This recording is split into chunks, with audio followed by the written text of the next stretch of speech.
Eee, Selamat pagi Bu Indah dan teman-teman. Kali ini saya akan mempresentasikan temuan kasus saya di lapangan dengan judul Pola Pikir Anak Terhadap Penghasilan Orang Tua di Masa Pandemi. Nah, kasus saya ini, saya ambil anak sebagai dalam status perkembangan ya. Eee, Konsili saya ini bernama Elizabeth. Nah, Elizabeth ini merupakan anak pertama dari 4 bersaudara.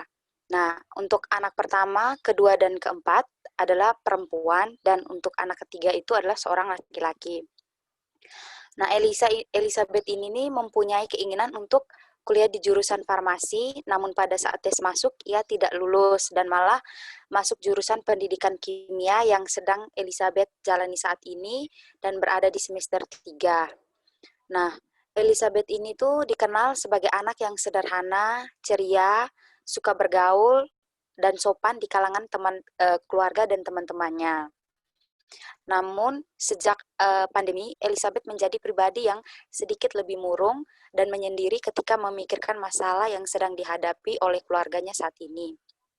Nah, Elizabeth itu tuh berasal dari keluarga yang cukup mampu, di mana sang ayah bernama Herman bekerja di Dinas Pertanian di daerah asalnya Flores dan ibunya bernama Helmi juga bekerja di tempat yang sama dengan ayahnya.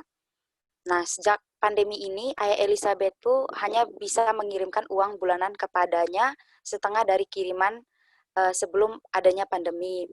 Maklum, walaupun kedua orang tua bekerja di kantor dinas, jabatan yang dimiliki kedua orang tua Elizabeth ini hanya sebagai karyawan biasa dan ditambah kebutuhan kedua adiknya yang tinggal di asrama membuat ayahnya itu tuh sering mengungkit-ungkit biaya yang besar dikeluarkan untuk kedua adiknya, termasuk untuk dirinya yang hidupnya jauh dari kedua orang tua. Nah, padahal kalau dilihat di yang sesuai ceritanya Elizabeth, ayahnya tuh bukan tipe orang yang seperti itu yang kayak suka mengungkit-ungkit, terus kayak dengan ungkit-ungkit tuh sering suka marah-marah gitu kalau dengan sang ibu ya. Terus eh, apa dan tipe ayahnya bukan seperti itu, terus ditambah lagi uh, ayah dan ibunya itu kayak tidak punya penghasilan tambahan lain untuk memenuhi kebutuhan sehari-hari hanya dari gaji karyawan itu tadi. Nah, hal tersebut itu hampir setiap hari dirasakan dirasakan ayahnya gitu, maksudnya sering mengungkit-ungkit hal tersebut dan itu membuat Elizabeth itu tuh tidak fokus untuk menjalani aktivitas perkuliahannya uh, oleh perkuliahan online saat ini yang sedang ia jalani, di mana karena hampir setiap malam ibunya tuh sering telepon gitu untuk menceritakan masalah yang sedang dihadapi oleh keluarganya. Nah, hal tersebut juga yang membuat Elizabeth menjadi kepikiran apakah ia harus berhenti kuliah atau kuliah terus dengan dia kayak memilih gitu loh, entah kuliah atau cari kerja untuk meringankan beban kedua orang tuanya. Mengingat hal tersebut itu kayak jadi beban gitu buat dia jadi pikiran gitu karena kan adiknya dua dua orang itu kan juga tinggal di asrama dan biayanya itu tidak sedikit gitu. Apalagi dengan pandemi saat ini. Hal tersebut itu yang membuat dirinya akhirnya menjadi kayak frustasi dan kebingungan gitu. Nah, lanjut untuk studi kasusnya. Jadi saya mendapat bahwa Elizabeth itu berumur 21 tahun. Alamatnya itu di Majus, Jalan Paingan 4, di daerah Maguwoharjo tinggalnya. Untuk pekerjaannya saat ini sebagai mahasiswa, pendidikannya itu kuliah ya, sedang menempuh kuliah di semester 3. Jenis kelaminnya tentu perempuan, penampilannya itu sopan dan sederhana.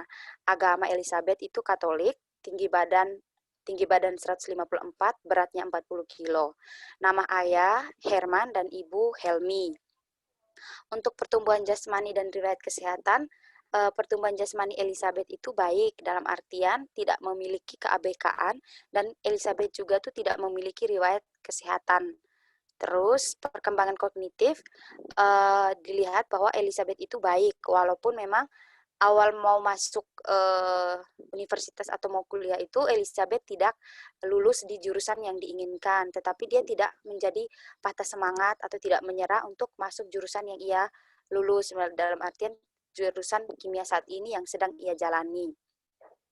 Untuk perkembangan sosial, Elizabeth itu memiliki perkembangan sosial yang sangat baik, di mana dilihat bahwa Elizabeth itu tuh mampu untuk bergaul dengan teman-teman, baik teman kos ataupun teman-teman di kampus sewaktu semester 1-2 kemarin. Dan sampai saat ini juga Elizabeth itu suka aktif ikut kegiatan organisasi di kampus, seperti organisasi HMPS dan menjabat sebagai anggota minat bakat. Oh ya, tambahan Elizabeth juga bergabung di salah satu organisasi dari daerahnya atau yang biasa disebut Floba Morata ya, itu kayak organisasi dari daerah untuk NTT lah lebih besarnya yang ada di kampus Sanata Dharma. Terus ciri-ciri kepribadian dari Elizabeth seperti yang sudah saya katakan di rambu kasus bahwa Elizabeth memiliki kepribadian yang sederhana, ceria, sopan dan suka bergaul. Terus data lainnya tidak ada. Untuk sumber informasi, saya mendapatkan dengan cara wawancara dan observasi dengan konseli sendiri, yaitu Elizabeth dan juga ibunya. Untuk gejala awal masalah dari kasusnya Elizabeth ini, jadi itu kesimpulannya bahwa Elizabeth itu untuk gejala awalnya dia mengalami frustasi dan kebingungan untuk tetap kuliah atau membantu meringankan ke beban kedua orang tua dengan bekerja. Nah, awalnya itu terjadi karena hampir setiap malam itu ibunya menelpon untuk memberitahukan masalah yang terjadi di keluarganya tentang apa ayahnya yang sering mengungkit biaya yang dikeluarkan untuk dirinya dan kedua adiknya yang di asrama itu sangat besar. Dan hal itu yang juga membuat dirinya kepikiran dan tidak fokus untuk mengikuti kuliah online saat ini yang sedang ia jalani. Untuk data umur ayah 50 tahun, pendidikan terakhirnya adalah D3, pekerjaannya itu sebagai karyawan di Dinas Pertanian di daerahnya, begitupun untuk agamanya Katolik, dan ibunya umurnya 48 tahun, pendidikan D3, pekerjaan juga karyawan di Dinas Pertanian, agamanya pun Katolik. Untuk adik pertama yaitu anak kedua, umurnya 17 tahun, pendidikan saat ini SMA, pekerjaan pelajar, agamanya Katolik. Untuk adik keduanya, itu umurnya 15 tahun, pendidikan SMA, pekerjaan pelajar, agamanya Katolik.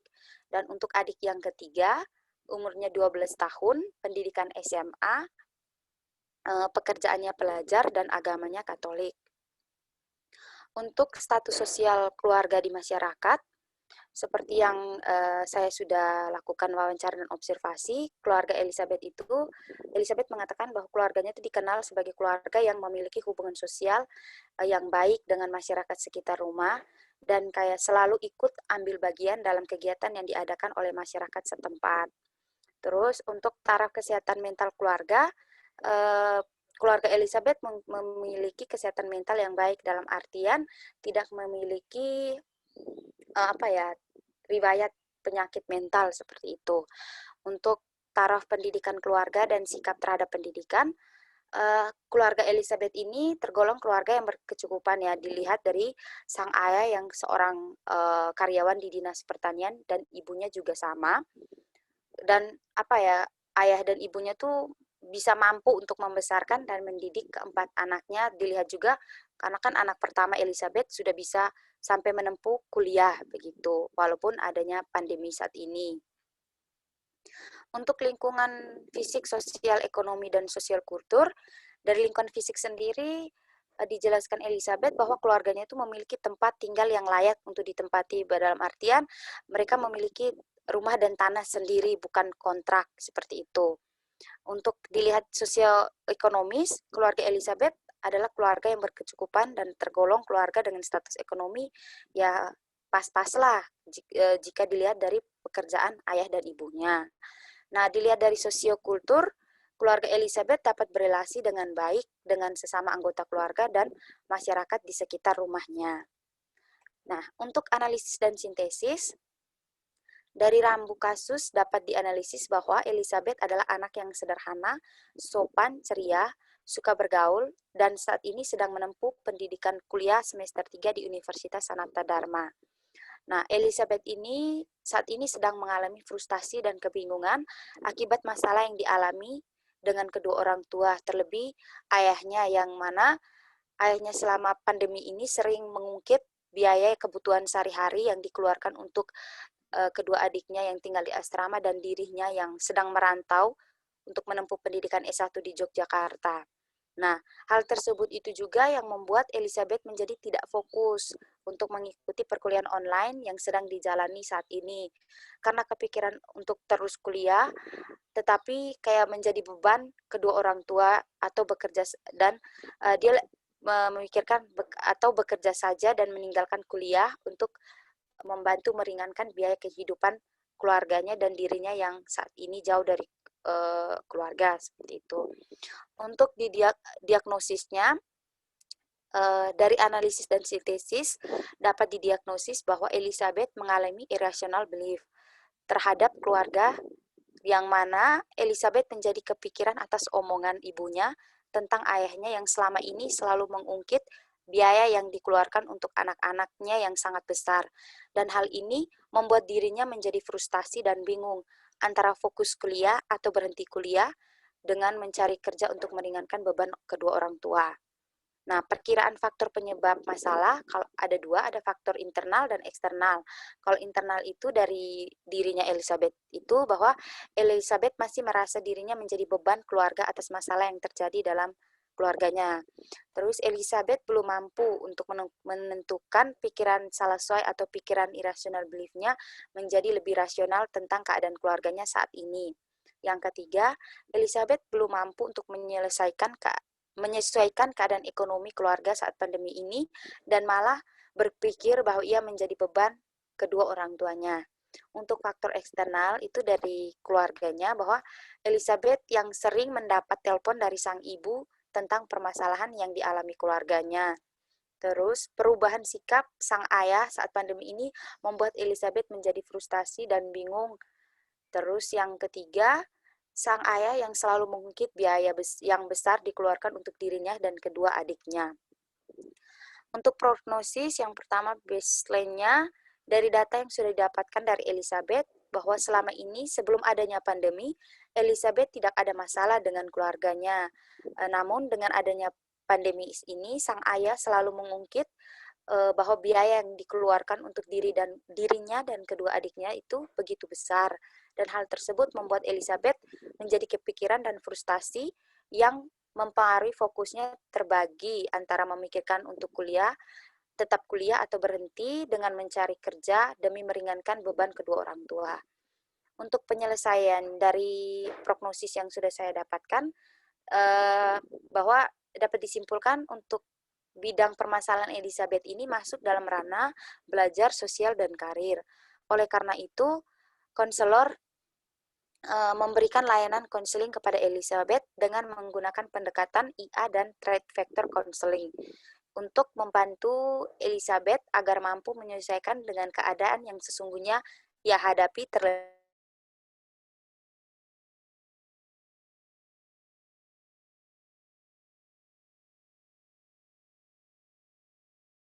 atau memutuskan untuk bekerja demi memutuskan mencari kerja demi meringankan beban dari kedua orang tuanya di masa pandemi ini.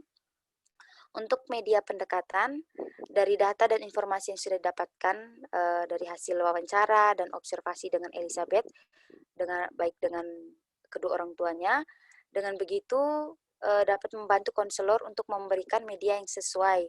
Maaf, agak ada sedikit typo, itu maksudnya sesuai ya, dengan masalah yang dihadapi oleh Elizabeth, yaitu media perjalanan imajinasi dan kertas kerja yang nantinya digunakan pada saat proses konseling dengan pendekatan yang sudah ditentukan. Untuk target perilaku, yang pertama, Elizabeth mampu untuk tidak menjadikan masalah sebagai beban pikiran yang kiranya dapat menghambat segala kegiatannya. Yang kedua, Elizabeth mampu dan bisa menerima keadaan yang sedang dialami keluarga dengan tetap berpikir rasional demi kelancaran segala sesuatu kegiatan yang dilakukan. Ketiga, Elizabeth mampu untuk merubah pikiran irrational belief menjadi pikiran yang lebih rasional atas masalah yang dihadapi dengan keluarganya. Untuk treatment yang diberikan kepada Elizabeth, seperti yang sudah saya jelaskan sedikit di prognosis tadi, bahwa akan menggunakan pendekatan IA dan threat vector. Karena pendekatan ini dirasa cocok untuk membantu Elizabeth dalam menyesuaikan diri dengan situasi yang dihadapi saat ini. Nah, pendekatan IA diberikan bertujuan untuk membantu Elizabeth memiliki rational belief kepada keluarganya.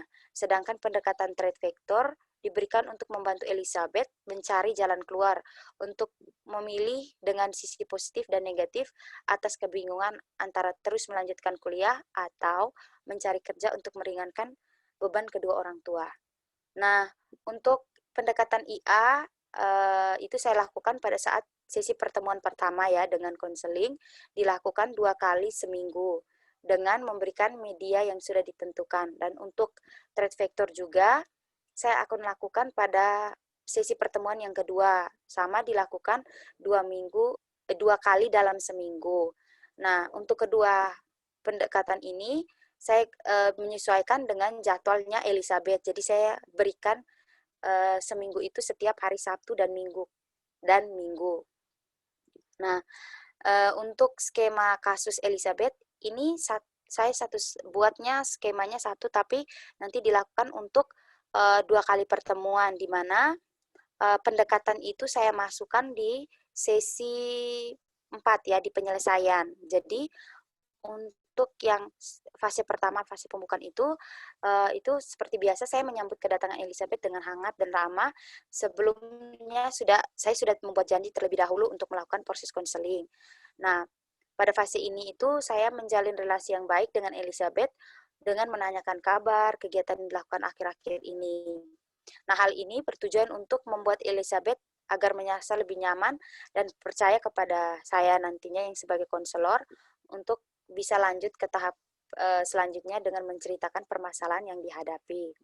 Untuk penjelasan masalahnya atau di fase keduanya ini nanti mengajak Elizabeth untuk menceritakan masalah yang dialami selama ini kepada konselor dengan mengutarakan segala pikiran dan perasaan yang berkaitan dengan masalah yang dialami Elizabeth.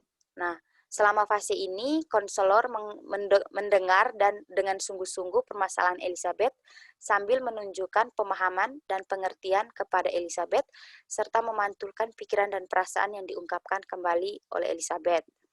Nah, untuk penggalian latar belakangnya itu setelah Elizabeth menceritakan permasalahan yang dialami selama ini, konselor dan Elizabeth bersama-sama menggali latar belakang penyebab utama masalah Elizabeth dengan mencari informasi tambahan yang dapat memperjelas kedudukan masalah yang kemudian nantinya bisa membantu Elizabeth dalam menyelesaikan masalahnya tersebut.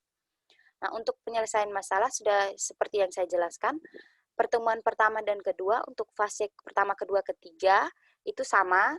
Untuk fase keempat mungkin di pertemuan pertama saya memberikan pendekatan IA dengan tujuan untuk membantu Elizabeth agar mampu mengontrol dan mampu untuk menyesuaikan diri dengan keadaan sesungguhnya yang ia hadapi, terlebih pada lingkungan keluarga dan lingkungan sekitar, dengan membantu Elizabeth untuk dapat berpikir secara rasional tentang keadaan keluarga yang dialaminya saat ini.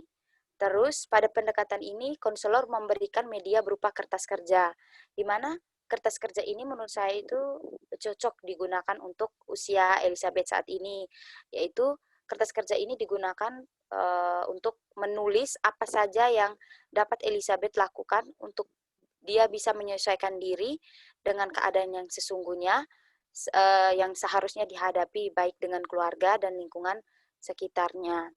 Nah, untuk sesi pertemuan kedua, saya menggunakan pendekatan threat vector. Pendekatan ini bertujuan membantu Elizabeth memikirkan kembali kedua pilihan yang mana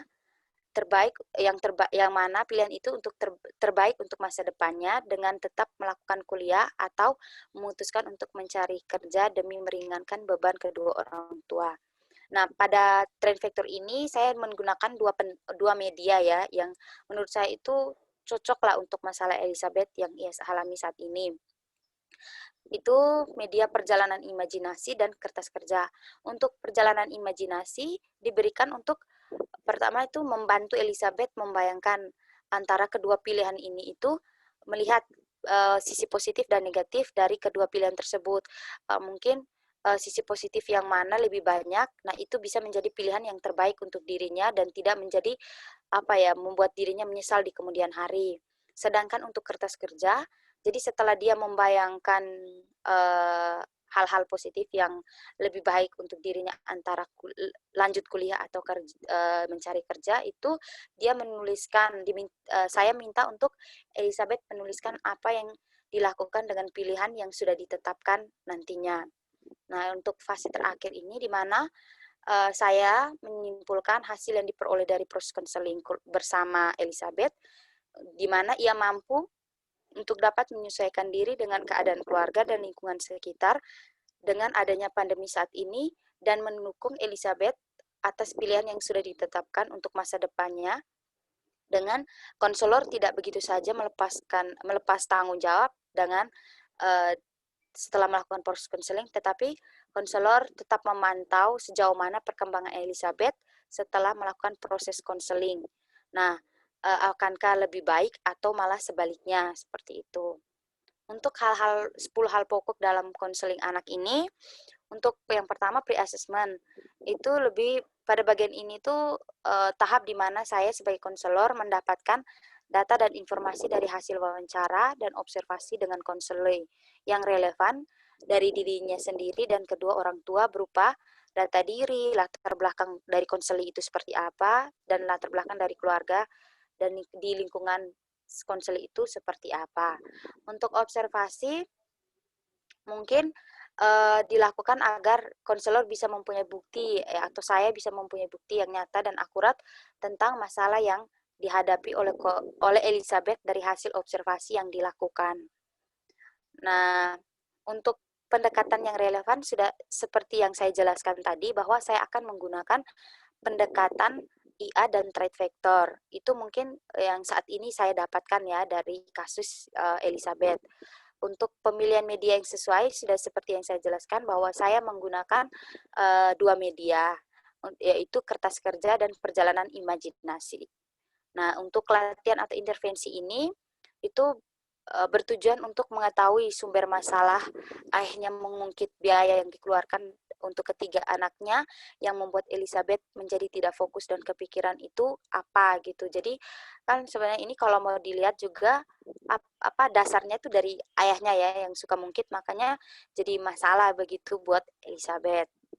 Nah, untuk asesmennya ini saya sebagai konselor mencari tahu dan mengumpulkan data yang diperlukan dalam proses konseling serta menyimpulkan permasalahan sebenarnya yang dihadapi oleh Elizabeth untuk melakukan tindak lanjut yang cocok apa untuk permasalahannya. Nah, untuk kesimpulan ini bertujuan untuk membantu Elizabeth memiliki rational belief kepada keluarga dan untuk membantu Elizabeth mencari jalan keluar untuk memilih dan dengan melihat sisi positif dan negatif atas kebingungan antara terus melanjutkan kuliah atau mencari kerja untuk meringankan beban kedua orang tua.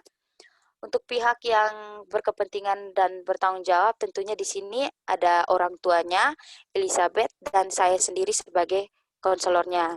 Untuk referral, menurut saya kasus ini tuh masih bisa ditangani oleh konselor atau saya nantinya, sehingga tidak terlalu untuk membutuhkan bantuan dari pihak lain seperti psikolog atau tenaga ahli lainnya.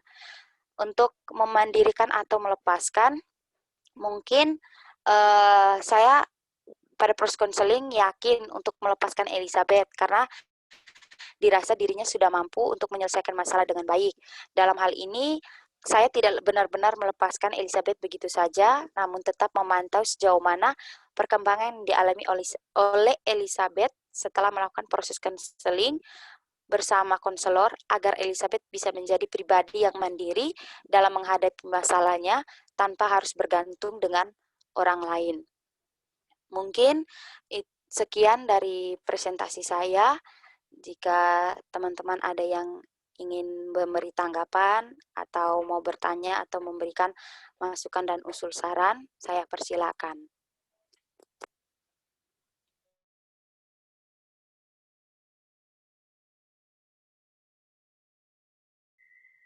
Oke, Ellen, terima kasih atas presentasinya. Kalau aku sih cuma mau tanya satu hal. Ini kan dia kan hitungannya juga masih semester 3 kan. Andai Ya, kata nih, rencanamu kan udah ada beberapa pertemuan kan, mungkin ada beberapa kali iya. pertemuan. Nah, dari beberapa kali itu, apa andai kata si Elizabeth belum ada perubahan, apakah kamu mungkin akan menambahkan sesinya? Kayak gitu, sesinya. Halo Michelle? Iya, Halo? halo, suaraku nggak masuk, Len. Michelle? Suaraku masuk nggak sih? Len, suaraku masuk nggak, Len? Ini baru masuk tadi Oh, hilang, putus-putus. Coba oh iya diulangi dong. Oke, aku pertanyaanmu. ulangin ya. Ya, Ini ya. kan kamu kan udah punya rencana nih, gambaran akan kira-kira ada berapa kali pertemuan. Akan ada beberapa kali pertemuan. Andai kata misalnya dari targetmu pertemuan itu Elizabeth itu belum mengalami perubahan, apakah akan mungkin ada penambahan sesi lagi agar mencapai targetnya? Halo? Halo? Iya, putus-putus Michelle. Astagfirullah. Aku off kamera ya biar nggak putus-putus. Iya, iya. Nah, gini Len, kan Coba. kamu ada target, ya kan? Ada target kan? Halo? Halo? Halo? Masuk nggak Len?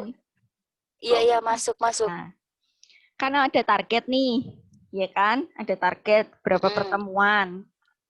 Andai mm-mm. kata sampai targetmu habis, ternyata Elizabeth belum ada perubahan yang signifikan, apakah kamu akan menambah sesinya lagi lebih panjang?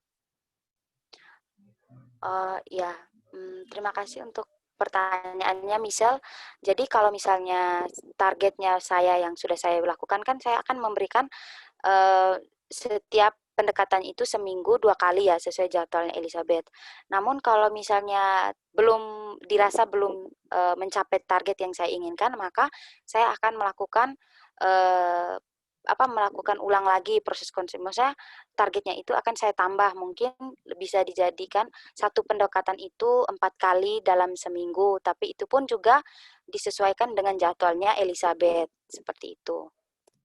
Oke, gitu. Oke, terima kasih Ya, Ellen. Semoga lancar. ya, amin. Oh, mungkin Agnes?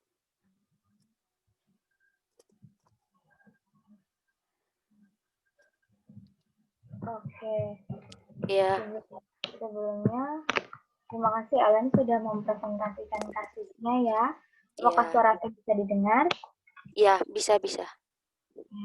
Nah, aku hanya ingin Halo? ya, apakah bisa didengar Len?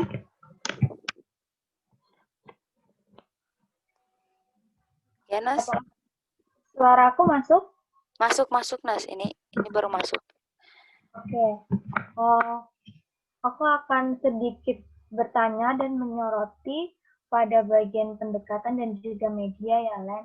Tadi Ya, kan Ellen menjelaskan untuk pertanyaannya si Michelle bahwa kemungkinan jika targetnya itu nanti apa ya maksudnya yang sudah direncanakan tapi ternyata nggak sesuai target, di mana ternyata si konselingnya ini masih butuh untuk didampingi, masih proses konseling ini ternyata masih panjang gitu, masih butuh di pantauan dan juga dampingan masih dari Ellen.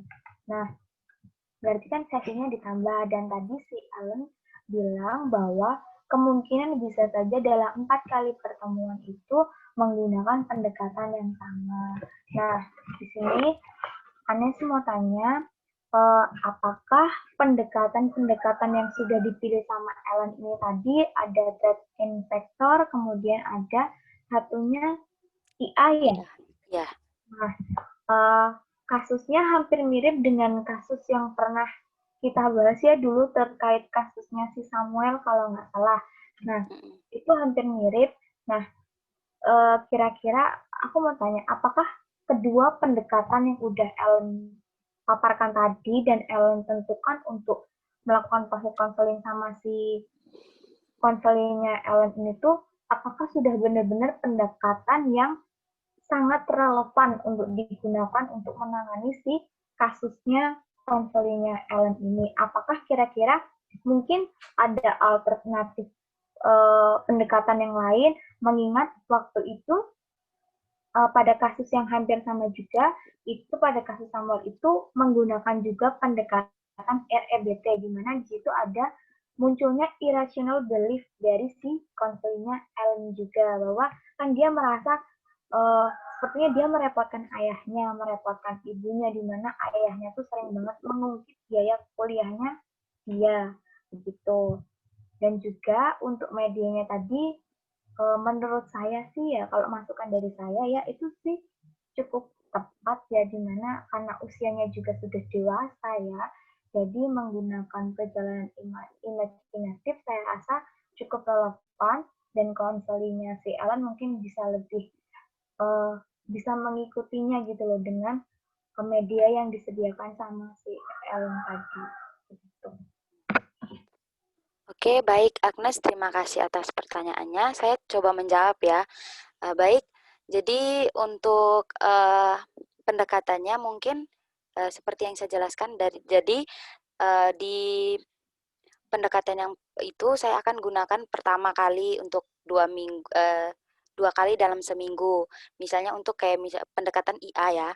Nah, kalau misalnya pendekatan itu mungkin kurang tepat gitu, mungkin saya coba untuk dengan menambahkan pendekatan REBT, karena kan juga ya saya juga akhirnya betul ya, ini kan dia masuk dalam irrational belief, jadi mungkin setelah IA dia mungkin belum terlalu mengena di dirinya, maka saya akan menambahkan pendekatan REBT sendiri. Seperti itu Agnes. Dan untuk medianya mungkin ya sembari berjalannya proses konseling ini, saya memang menggunakan media perjalanan imajinatif dan kertas kerja terlebih dahulu. Kalau memang dirasa ini memang belum terlalu relevan atau belum terlalu tepat, maka saya akan coba untuk mencari media lain yang dirasa cocok dan tepat untuk membantu si Elizabeth itu. Seperti itu, Agnes. Mungkin ada lagi mungkin tambahan atau masukan pertanyaan dari Agnes? Oh ya, tambahan ya terkait pada pendekatan juga. Ini kan si Ellen menggunakan IA juga ya. Nah, di Ya, sini tuh di mana dalam situasi pandemi ini kan semuanya itu mengalami terkena dampaknya ya, bukan hanya keluarganya si konselingnya Ellen saja. Nah, uh, yang perlu diberi pendekatan IA ini si konselingnya Ellen atau juga dengan ayahnya, hanya ayahnya Ellen, hanya ayahnya konselingnya Ellen atau kedua-duanya. Kalau dari saya sih mungkin nanti akan pertama saya berikan dulu ke Elizabeth ya sebagai konseli saya. Nah, setelah itu nanti mungkin saya akan juga melakukan proses konseling dengan ayah dan ibunya juga ya, karena ini juga bisa menjadi penyesuaian untuk ayahnya, karena ayahnya kan mungkin karena belum pandemi kan ya, dari tadi seperti yang sudah saya jelaskan dalam kasus, keuangannya kan normal-normal ya, tapi pas pandemi kan kayak gajinya tuh agak setengah gitu dipotong untuk mungkin keperluan apa juga kurang tahu, misalnya dari kantornya gitu kan.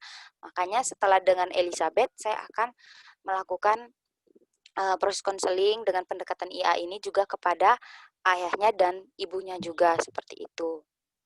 Baik.